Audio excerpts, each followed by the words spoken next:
Fitondram-panjakana anafatra vaksiny andina amin'ny COVID-19.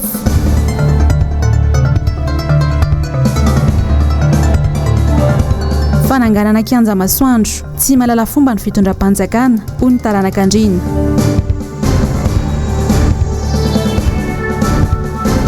Mpivarotra KOBA ny TALATAVOLONONDRY nafindra amina toerana tsy manaraka ny fenitry ny ara-pahasalamana. Sabotsy faraiky amin'ny roapolo ny volana Novambra ny taona 2024 mankasitraka anao atranty manaraka ny fahita lavitry ny MBS amin'izao alina izao manolotra ny araba no sady manasana ho ampanajana sy ampitiavana ihany koa anaraka ny fotoana ny fampalalam-baovao hatramin'ny farany. Tsy mankasitraka ary tsy mbola miova amin'ny foto-keviny hatramin'izao ireo taranak'andrina makasika indrindra ilay fototra fitrasana kianja masoandro ao anaty faritry ny Rova. Nanao fanambarana indray izy ireo tamin'ity androany ity teny Andavamamba-teny mikasika izay fananganana ny kianja masoandro ao anaty faritry ny Rova izay hatrany. Miala Ronombana sy Mathieu Prince ary no mitatitra amintsika ny andindininy izay. Mitazona ny hevitry ny joroany hatrany am-boalohany ireo taranak'andrina manerana Madagasikara ny amin'ny tokony analana farany izay aingana ny kianja masoandro ao anatin'ny Rova Manjakamiadana araka ny fanambarana navoakan'izy ireo androany. Fametavetana sy fanaovana tsinontsinona ny vakoka malagasy sy ny maizy azy ny firenena ny fanorenana io kianja io sy ny fanovana ny anarany ity Rova ity araka ny nambarany ny anteny mera Andrina Merina.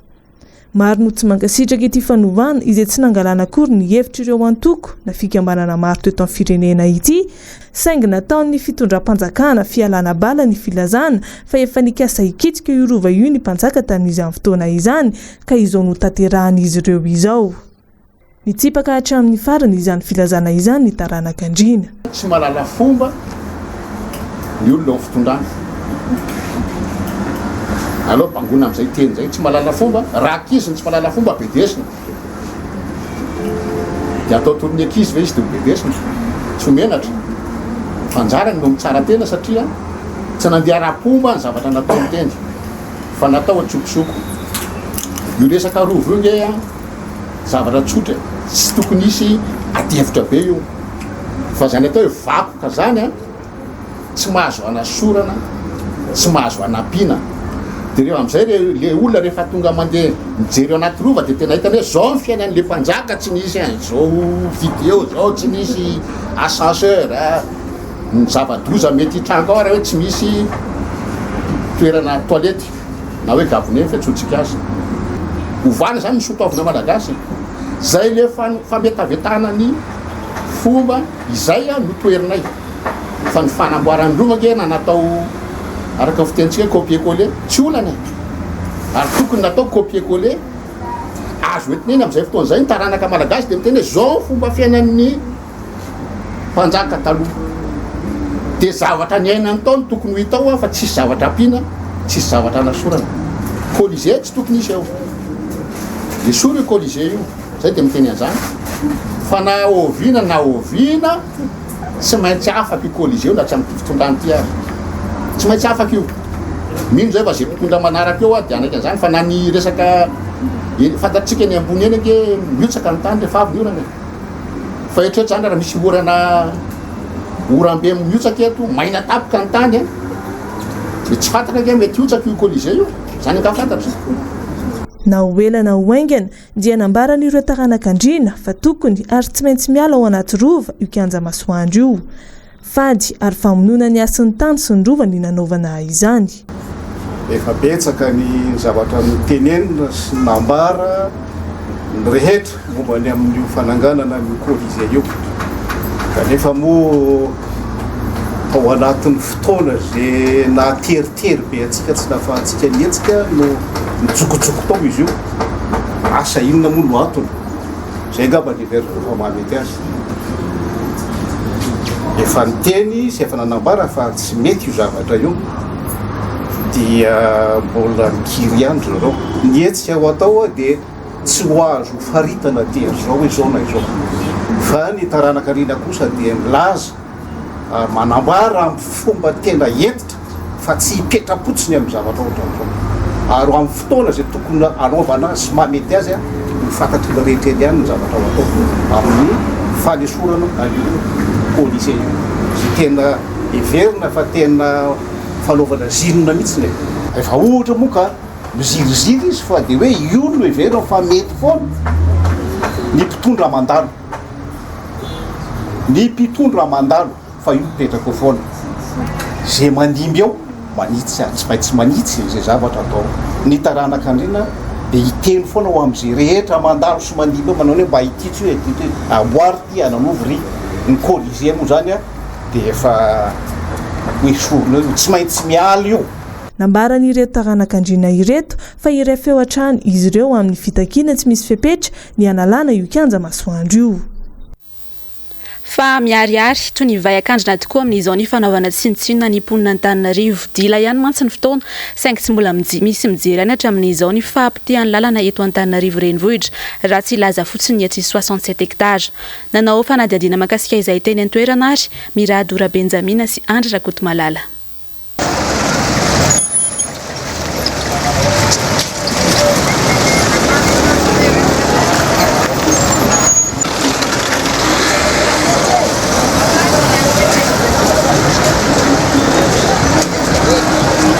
Omaly tsy miova, zao ny lalana ety 17 hektara avaratra. Fanomeza tokony nataon'ny ben'ny tanàna Antananarivo renivohitra ny anamboatra ity lalana ity ao anatin'ny fiboana. 9 volana katrika izay, vita ihany ny amehana ara-pahasalamana,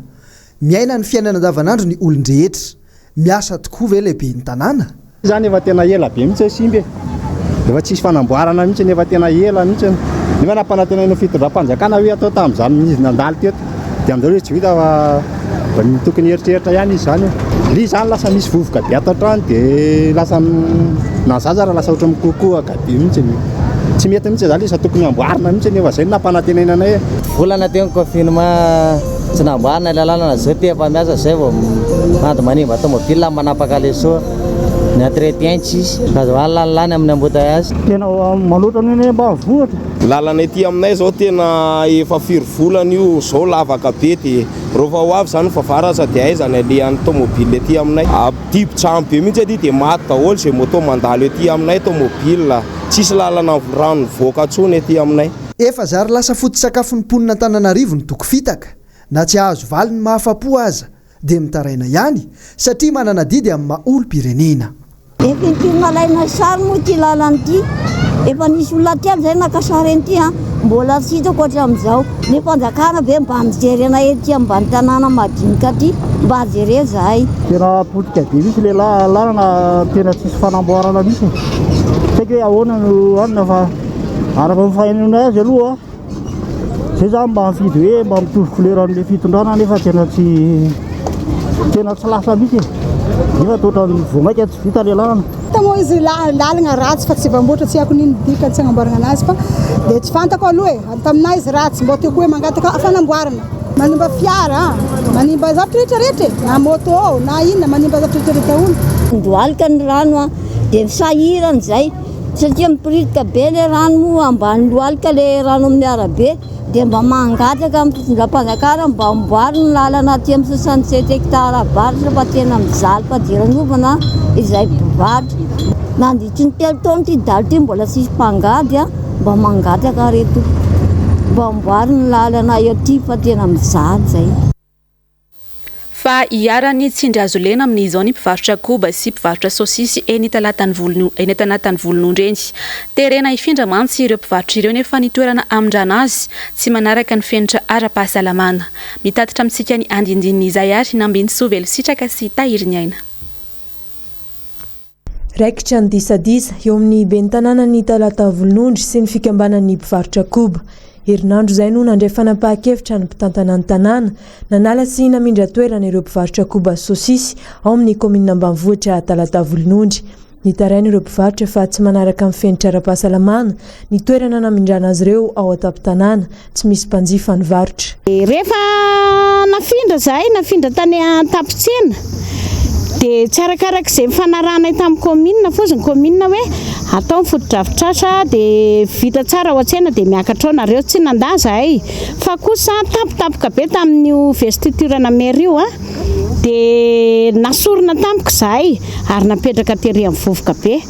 Tsy nahalafo zahay satria vovoka ny varotana eo le tôbila tsisy mety hiakatra any ambony any amin'ny vovoka any. Tady vaolana ireo mpivarotra ka ny fampirarata amina olon-tsotra iray ary nifindra any amin'ny toerana vao miditra ny tanàna raha avy aty andrenivohitra. Androany maraina nefa tonga nanaisitra azy ireo ny mpitandro ny filaminana avy amin'ny zandarmaria ao Talatavolonondry niaraka tamin'ny herisetra izany hoy ireo mpivarotra. Dia rehefa tonga teto indray izay ny maraina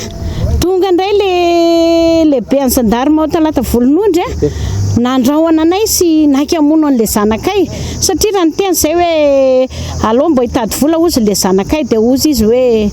ela zany ozy izy ny tena mitady vola masaka gadra ela zay zany no niteneniny teto dia ninjehany le zanakay izay kosa moa nampitandrina azy hoe aza mifampikasikasy tanana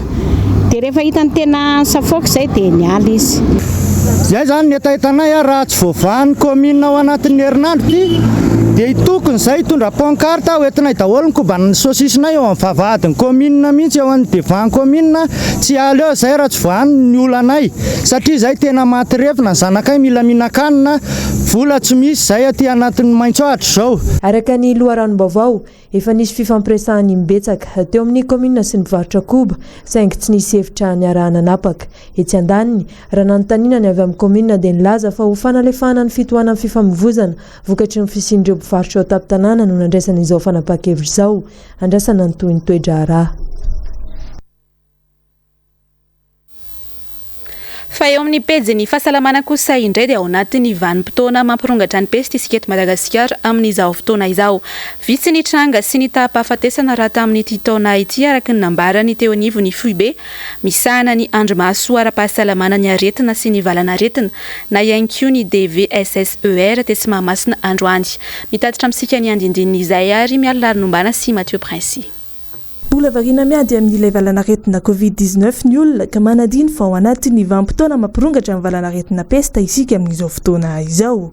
10 minitra angam-pahafatesana nanomboka tamin'ny fiandohan'ny volana Aogositra ka hatramin'izao. Efatra kosa ireo olona hafa voamarina fa mitondra ity valanaretina ity ka nanaraka fijaboana araka ny salanisa navoaka ny FIB misahana ny andromaso ara-pahasalamana ny aretina sy ny valanaretina ary ny fiatrehana izany na ny DVSSER. Tany amin'ny distrika Manandrina sy Vohibato no nisiny ireo tranga ireo. Vitsy io salanisa io raha oharina tamin'ny taondasa izay efa nahatratra manodidina ny 700. Tsy mbola nahitana tranga kosa ny teto Antananarivo araka ny voalazany teo anivon'ity sampandraharaha ity. Nampitaina taty aminay hoe noahina ho trangana pesta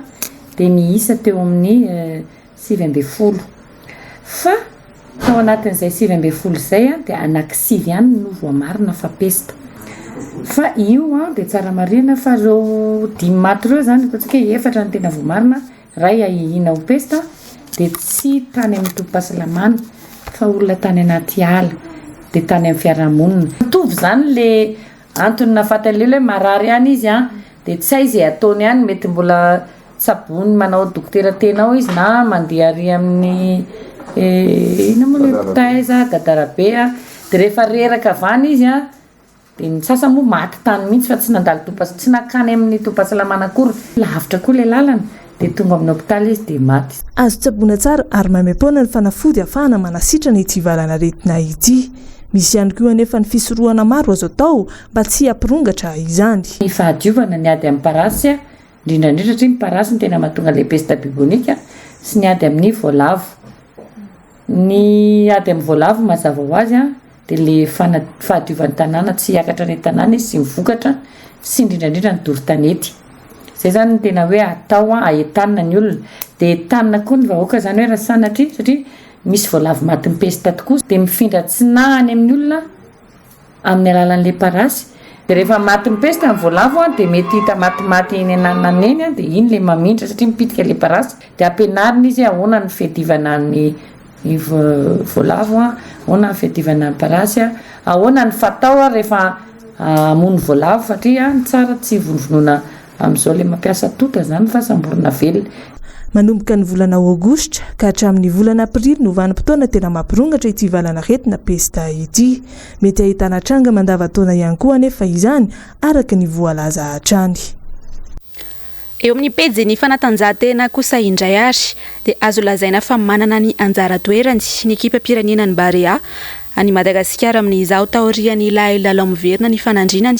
tamin'ny elefanta ny Côte d'Ivoire farany teo iny. Nisy moa ny fanadihadiana nataony Zavandremahefa akasika izay. Voskady ho ekipa faharoa manana ny loha laharana tsara indrindra eto Afrika ny Barean'i Madagasikara raha nitatitra navoaka ny CAF tamin'ireo baolina 7 maty nandritra ny lalao 4 nataony. Mitovy toerana amintsika i Maroka sy Senegal. Algérie kosa no mitana ny laharana voalohany izay nahafaty baolina 12. Raha eo amin'ny toerana fahatelo i Tanzania, Zambie ary Burkina Faso. Ho an'ny fifanintsanana lalao baolina kitra maneran-tany kosa i RDC Congo, Benin ary Tanzania no miaraka vondrona amin'ny Madagasikara araka ny fizarana efa nivoaka. Amin'ny taona ho avy no tanterahina ny Cameroun kosa ny lalao baolina kitra iadina amin'ny tompon-daka eto Afrika na ny CAN. Mazava ny lalana ho an'ny Barean'i Madagasikara raha mandritra ny Etopia amin'ny lalao miverina ny faha 12 ny volana Martsa araka 24. Ny taona 2024 kosa no tanterahina ny lalao fifanintsanana ireo ekipa ndray anjara amin'ny lalao iadina amin'ny tompon-daka eran-tany ho an'ny baolina kitra.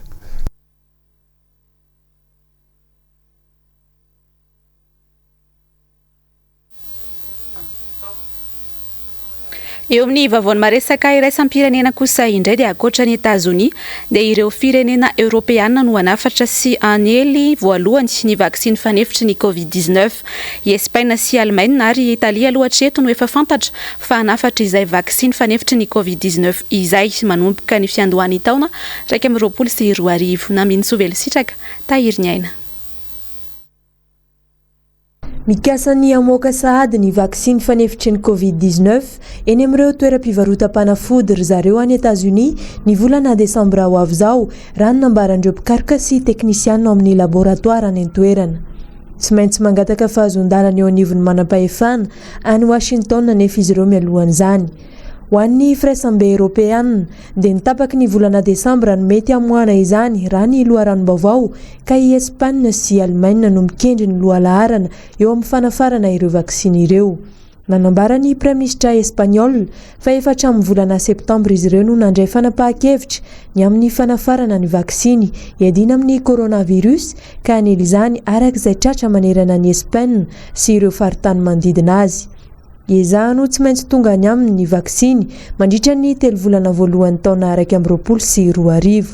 Raha tsy aivina dia nahatratra amin'ny 2 sy 4 alina ny matin'ny coronavirus tany Espaina hatramin'ny sin'ny valanaretina. Mba hanenana ny fivezivezenao Madrid dia nisafidy ny anakatona ny sistaniny mandritra ny 10 andro aloha izy ireo manomboka ny 4 ny volana Desambra ho avy izao. Raha ho an'ny Italia indray dia miisa 3 faingo 4 tapitrisa ny dozy ny vaksina farany ary hanomboka ny volana Janoary 2022 no katsahiny azony izany indrindra ho an'ireo mpiasan'ny hopitaly sy ireo olona nahazo taona tsabony any amin'ireo toerana voatokana ho amin'izany. Ireo aloha ny tena lahara-pahamehana raha ny fanazavan'ny tompon'andraikitra any an-toerana. Nahatratra amin'ny 4 alina no maty tany Italia vokatry ny valanaretina. Tsy mbola naneho ny heviny kosa ary zareo Frantsay manoloana ny fanafarana ny vaksiny hiarovana amin'ny coronavirus.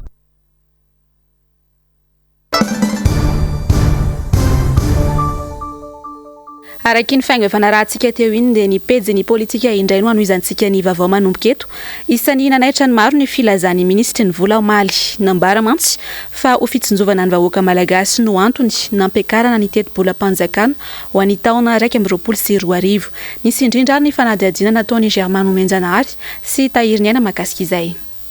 4 aprily 2022 nilaza ny filoha ankehitriny fa azo ataony manova ny tantara ny firenena sy izao tontolo izao. 4 Marsa 2022 nolazaina fa i Madagasikara dia manana fanafody afaka iadina amin'ny aretina coronavirus ary afaka mahasitra na marary 3 tapitrisa kanefa ny marary manerana izao tontolo izao ray faingo tapitrisa monja ho iatrany ny filoham-pirenena tamin'ny fotoana io. 17 Aprily 2023 navoaka ofisialy ny tambavy CVO ary ny filoham-pirenena no nisotro izany voalohany. Nambara fa sady fisorohana na preventif no fitsaboana na curatif ny CVO tamin'izany. Nambara taty aorina fa 7 tapitrisa no voazara teto Madagasikara tamin'io tambavy CVO io. Nisy ihany koa ny nalefa nakany ivelany. Misorika sy miaro amin'ny tsimokaretina ary efa voaprofo fa miaro amin'ny tazo mahery ihany koa. 2 Oktobra 2023 notokanana ny ozinina farmalagasy eny Tanjombato izay mpamokatra Jolil CVO plus izay CVO amin'ny endriny vaovao ary amkarana fanafody hafa mahavita fanafody 500 isa minitra ary 5 tapitrisa isan'ora raha ny fanazavany filoham-pirenena tamin'ny fotoana io notanteriny fampalalambo vao mihitsy aza tamin'izany fa 570 tapitrisa ny tahiry na ny stock tamin'ny fotoana io raha toka 7 tapitrisa ny vahoaka malagasy omaly fa 20 ny volana Novambra 2024 nilaza ny ministry ny toe-karena sy ny vola ary ny fitantanam-bola fa miomana ividy vaksiny iadina amin'ny COVID-19 na ny coronavirus itsaboana ny mpiarabelona isika eto Madagasikara ka izany no isan'ny mampiakatra ny teti-bola-panjakana 224 izany hoe ankoatra ny karama ny mpiasa-panjakana vao nampidirina ny fanontaniana mipetraka dia ny hoe angamo tsy afaka itsaboana olona 30 tapitrisa indray ny CVO no anafatra vaksiny vaovao avy any ivelany volam-bahoaka mivoaka afandray io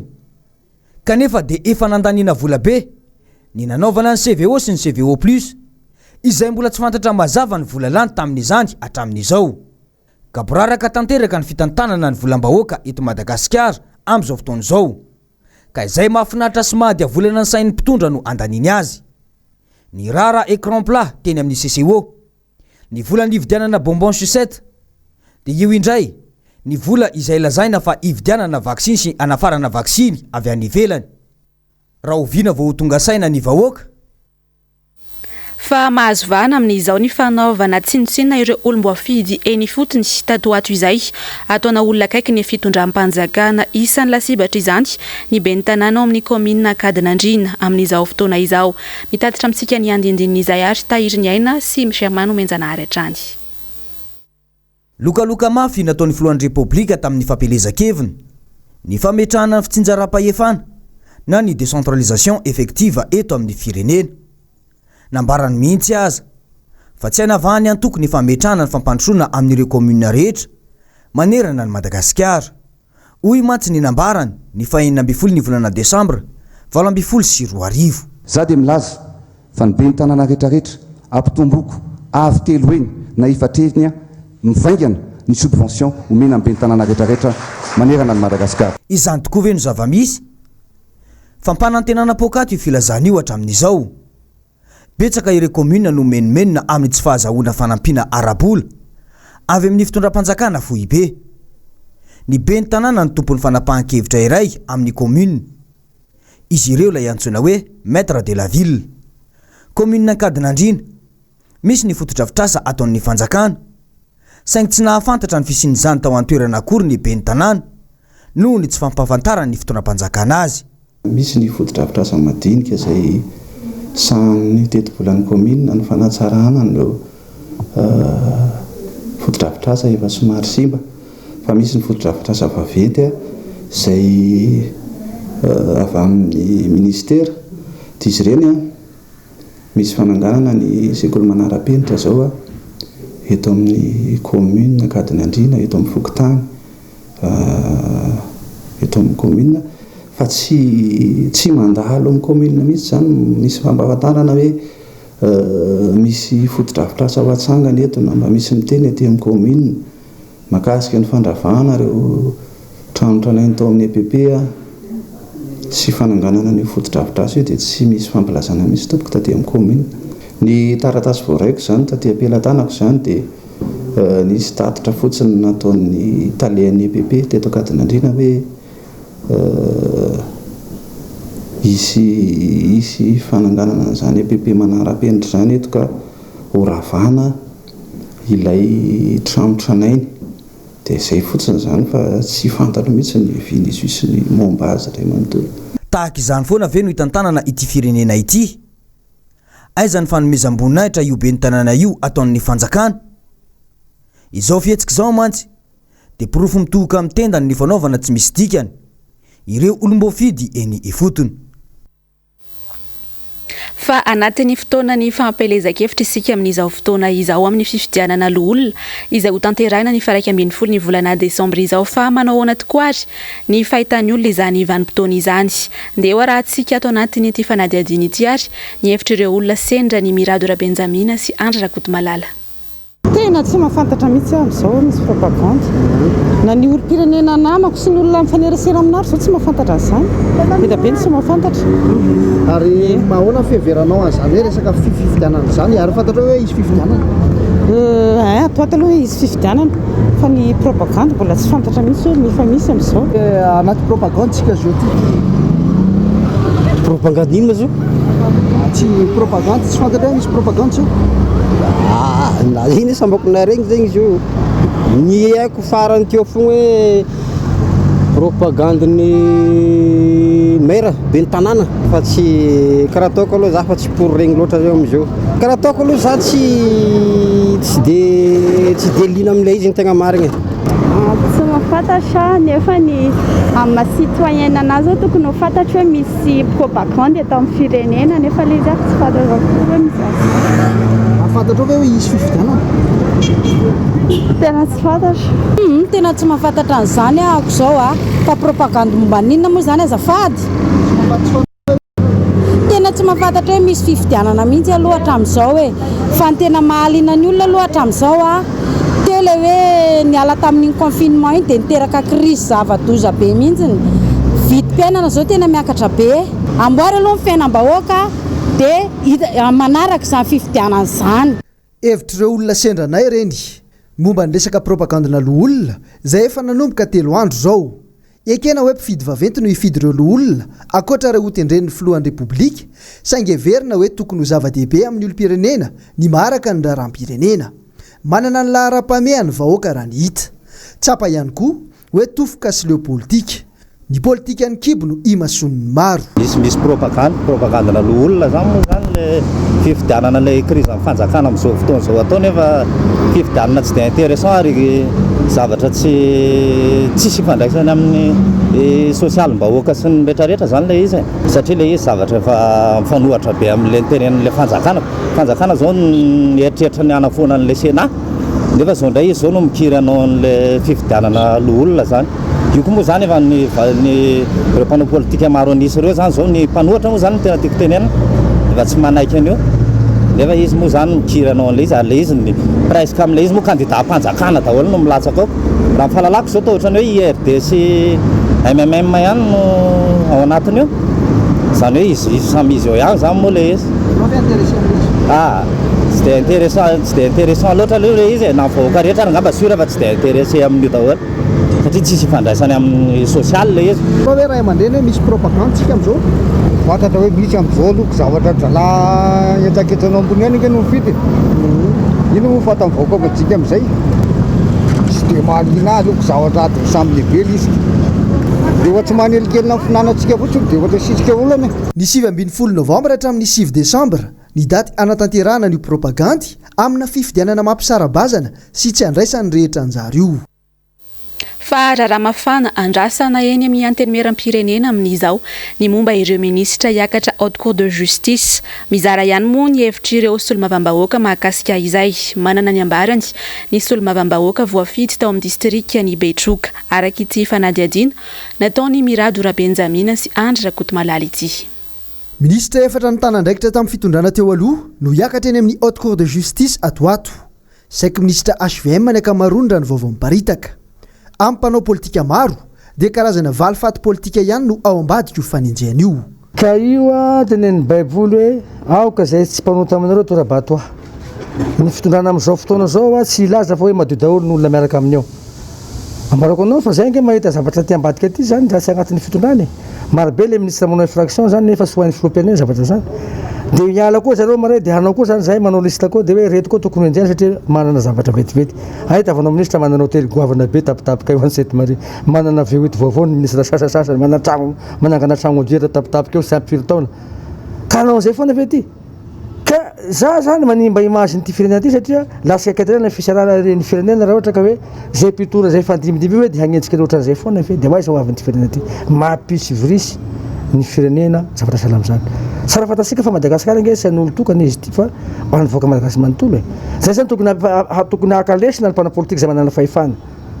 Satria problème eto de zay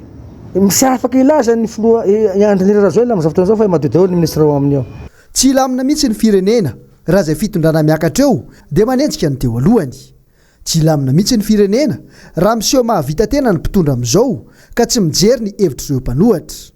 Ho an'ny député Nicolas Randrenasolo voafidy tao Betroka aza dia tsotra ny sosokevitra entiny. Ka io fanaovana ny asa izy io tompoko tsy lara-pahamehana io zany azinao raha ohatra ka mila stabilité izy. Satria ny stabilité diavana zany azinao raha anao mitondra na hoe amina olombelo anao fotsiny raha ohatra ka misy olo maromaro ny contre anao izy anao dia misy concentré anao. Ataosika exemple fotsiny sahala aminakay zao misy olo manatrosy aminazy hoe manana zavatra aminazy hitaky aminazy dia fa tsy stable saiko isaky mety anazy. Otra zay koa zany izy. Asa mieritreritra izy fa visanisa ny député anatin'ny assemblée ny mpanohitra fafatsary fa na visivisy koa ny mpanapolitika. Zao ny mpanapolitika 80% mpanapolitika ny zao fa tsy mitovy hevitra amin'izareo tsony. Ka zany tokony amperetreritra an'izareo zany hoe mba tokony président république zany tokony ijery lavitra amin'izao fa tsy tokony heny feon'ny olona tsy voafidy ireo foana zareo fa manahirana zany hoaviny raha ohatra ka toy zany zavatra sahala amin'izany. Mahaoka izy tsy ijery an'izany. Za koa dia manao antsovy taminazy ny zao hoe mba heno président ny hevitry n'ireo olona zay mpanohitra anao reo fa olona metinao nge reo sisy reconnaître aminao fa anao ny filopenena nge fa ataonao njoro-mbala foana izy zany azinao sahala amin'ny zanakanao anaty tokantranonao zany raha mitomagny izy zany azinao tomagny misy zavatra matomagny anazy dia ho takapina fotsiny hoe dia ampiarahano takapoko vela izy sy mba agnotanenao ino ke mampitomagny anao zanako. Zany natao mpitondra. Ny mpitondra sy eritreritra zavatra rasy zany azinao fa rehefa kosa mila fitonina. Ino nampisy fitonina anazy? Fienoina an'ilay olona zay sy mitovy hevitra aminy. Mba ahafany ampaharitra ny toerana amin'ny zavatra. Zay ny ataoko tamin'izareo hoe tokony nanao fampihavanana malakilaky ny filoham-pirenena zany hoe izy manapaky an'io fa tsy CFFM zany. Amin'ny herinandro avy io dia andrasana ny fanadihadiana ataon'ireo député mpikambana ao amin'ilay voamera manokana momba ny fiampangana ireo minisitra efatra menada. Aorian'izay vao iroso amin'ny famoahana ny anarana ofisialy ireo député ary hiakatra fitsarana avo ny raharaha.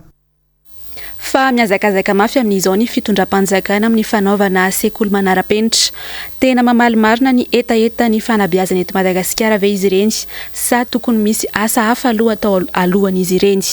Manao ny fanadihadiana makasika izay atao anatin'ity fanadihadiana ity ary Germano Menjanahary sy Tahiriny Aina. Ny fototry ny fanabeazana ho tsara kalitao dia ny mpampianatra ampy fiofanana sy ampitraikefa ary voakarakara tsara amin'ny asa sarany. Atreto anefa dia tsy mifototra amin'ireo ny politika apetraka ny fitondram-panjakana ny amin'ny fanabeazana eto Madagasikara fa fananganana fototra fitrasa izay lazaina fa manara-penitra. Raha ho an'ity toerana iray ity dia ampy ny efitrano fianarana ary mbola mijoro tsara ny fototra fitrasa amin'izany. Ny mahagaga dia ny fiazakazany fitondram-panjakana anorina sekoly manara-penitra eto kanefa ny mpampianatra eto aza mbola vesatra ho an'ny ray aman-dreny na ilay antsoina hoe mpampianatra fram. Nanao maître fram zay dia avy eo nisy formation tany amin'ny centre dia nahazo décision talehana sekoly. Dia ho anay zany zao mipetraka ety amin'ny ao anaty salle de classe mihitsy mipetraka ny talehan-tsekoly satria tsy misy logement ho an'ny mpampianatra. Dia mpampianatra fonctionnaire anankiroa zao zay no mipetraka eto amin'ny établissement zany za talehan-tsekoly dia madame adjoint anankiray. Fa ho an'ny mpianatra aloha zany dia ampy ihany fa ny tena hipetrahan'ny mpampianatra koa tsy misy. Dia raha ho an'ny mpianatra zany ampy. Toerana maro no ahitana tranga tahaka izany eto Madagasikara. Ny fanontaniana mipetraka dia ny hoe inona no tena mahamaika sy hazakazany izao fitondrana izao amin'ny fananganana io sekoly lazaina fa manara-penitra io kanefa ny mpampianatra sy ny mpanabe tsy voakarakarakory. Raha ny ray aman-dreny kosa no mizaka ny karaman'ireo mpampianatra fram. Ny rarina mba hoe voaray le mpampianatra fram anay satria ireo nivisatra ngezabe ho an'ny ray aman-dreny zany eto dia rehefa raisin'ny fanjakana ireo dia tanteraka le tena hoe 0 ariary. Ilaina ny fanaovana fototra fitrasa saingy ilaina ny fahaizana manavaka ny lahara-pahamehany sy ny asa tena maika mifanaraka amin'izany. Fa lasaka kanterena lalina amin'izao ny fiainan'ny vahoaka eto Madagasikara raha tsy ilaza fotsiny amin'ny fitotonganana ny sandam-bola malagasy izay efa mahatratratra any amin'ny 7,000 isan-jato. Mpanao politika iray ary no naneho ny heviny makasika izay teo amin'ny fandraisam-peo ny Miala Raharonomana sy Mathieu Princy. manao maso be tsy mahita sa tsy tia lalatsotra izao io no saresehoan'ny fitondram-panjakana manoloana ny fahantrana lalina mihatraika hatrany anaty vilany ny ankamaroan'ny vahoaka malagasy akoatra ireo olana maro izay toa lasa tsy misaraka amin'ny andavanandro ny mponina sy ny tsy fisiana asa mantsy dia olana miteraka ny fahasahiranan'ny vahoaka ihany koa ny famerana ny karama ambandrindra na ny simiga oroetsy ariary odian'ny fanjakana tsy hita nefa izany rehetra izany ary toa tsy lara-pahamehana n'izy ireo akory izay tena mahasoa ny vahoaka sy ny ampandrosoana ny firenena Proof tamin'ireny crise ny coronavirus nefa tsy vita amin'ny fanjakana mandeha mamatsy ny malagasy tsirairay any an-trano ny tsy vitany ary tsy asa amin'ny fanjakana zay ka ny tokony ataon'ny fanjakana tsy mametraka ravitry ny fampahantrana voalohany dia ny midy marché interbancaire de devise io mila foanana dia akarina ny santamola malagasy dia alamina ny santamola malagasy ravitra hafa koa napetraka ny fanjakana dia ny simiky 200 000 ariary na 1 million de francs zay dia manetana andreo mpitondra reo mandehanareo miaina amin'ny 1 million ray volana nankatahako aminareo dalinareo miaina amin'ny 1 million alohanareo amin'ny ofatrano ny jirama Nicolas ny ekizy ny fampiana rehetrarehetra raha sendra marary nareo tsy mahazo mitady fanampiana ty avelany dia ho hitanareo fa mety ve io simiky na 1 million io fa rehefa miteny mpitondra hoe azoko tsara mahazo anareo tsy azo nareo raha nga mahazo andreo lora tsy hainanareo le zavatra iainany rehefa mangiry fireny amin'ny tsy fandriam-pahalemana ny olona tsy azo nareo zany satria nareo misy bulldog be dia misy miaramila miandro ny tranonareo dia tsy ao anatin'ny tsy fandriam-pahalemana nareo tsy azo nareo ny fahoriam-bahoaka 5 tapitrisa amin'ny malagasy amin'izao mangiry firy ampidino ny ampiakaro sandam-bola dia midina amin'ny ampahefana ny vidim-piainana fa zay no andrasan'ny vahoaka malagasy misy ny vahaolana hiadina ny fahantrana eto amintsika maro ihany koa ireo vonina ny olo-tanana ho tombontsoa ny vahoaka saingy miankina amin'ny fanetretena sy ny fahatongavan-tsaina ny fitondram-panjakana ny zavadrehetra foanana amin'ny midy akarina 200 ny sandam-bola dia miverina mitabola tsy mivaovitsika meko ny mpitondra io vahaolana io zay tsy manao politika be zany zay tsy manao politika maloto amenay ny flo andrajoel ny vahaolana foan'ny midy akaro 200 ny sandam-bola raha ataonao zay tian'ny olona ianao tsy olana amiko tsy hoanano navoaka an'io fa nivoaka malagasy raha tsy hainao manao azy mbola atsoy indray za tsy mila toerana tsy mila atao ministra na atao inona atsoy manome tanana mamaim-pona atoroko anao fanaovana an'io rehefa mikarama ny olona dia mahavita tena amin'iny karama iny zay any ny vahaolana eto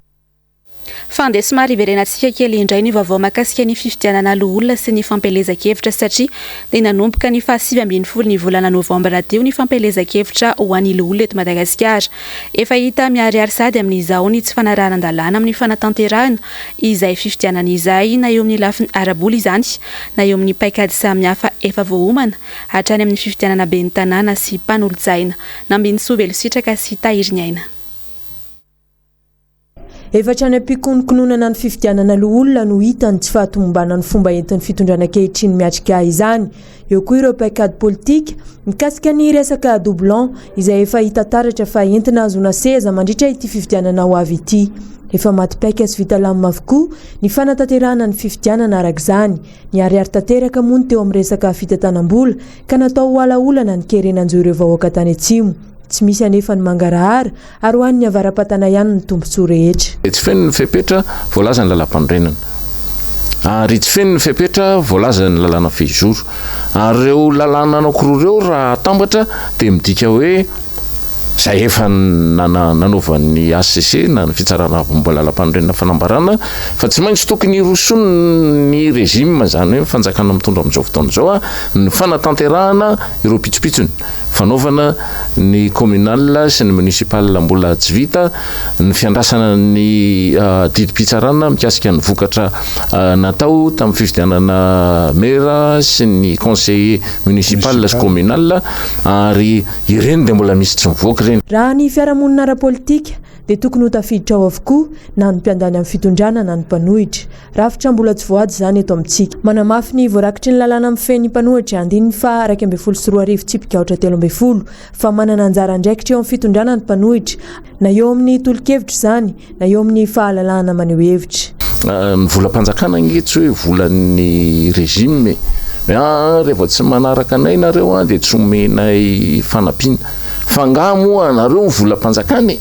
volam-bahoaka ny volam-panjakana ary tsy misy olona afaka miteny amin'ny alalan'ny famoahana didi-pitsarana sy ny fanangonana volam-bahoaka raha tsy amin'ny anaran'ny vahoaka malagasy. Ampasahiviko moa ianao fa isaky ny alarobia ny zoma no anarahanao ny fandaharana resao aloha aoriany fampahalalam-baovao eto amin'ny fahitalavitry ny MBS. Fa andeha ho an'ny majanga kosa tsika amin'ny ity toy ny vaovao manaraka ity dia niona tamin'ireo tanora any an-toerana ny RMDM efa mijoro any an-toerana. Teo amin'ny resaka fampananana asa no nasian'ireo tanora tsindrim-peo manokana tamin'izany. Samy mamonjy MBS Mahajanga. Maro ny tanora tsy anasa amin'izao fotoana izao mirenireny eny rehetra eny eto Mahajanga ary dia tapa-kevitra izy ireo fa niditra ao anatin'ny RMD mafaritra boiny mba hijerany izany fanavanan-tanteraka izany eto amin'ny firenena. Hatramin'izay dia natao fitaovana ny tanora malagasy natao tsinontsinony ary efa tonga eo amin'ny toerany ny mpitondra dia adino tanteraka any amin'ny vahoaka sy ny tanora malagasy. Ny tanjona tany aloha dia ny tanora no avy amin'ny firenena, ankehitriny kosa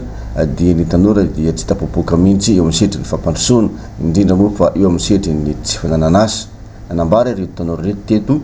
fa sarotra ny mitady asa ankehitriny no tsy fisiny izany asa izany anika maro ny varilavo. Malaila ihany koa izy ireo amin'izao fotoana izao mahita an'ireo tanora izay any am-ponja noho ny tsy fahasinana asa eto Madagasikara ary dia manaonao foana amin'izany fitavam-bola ankehitriny izany. Isorma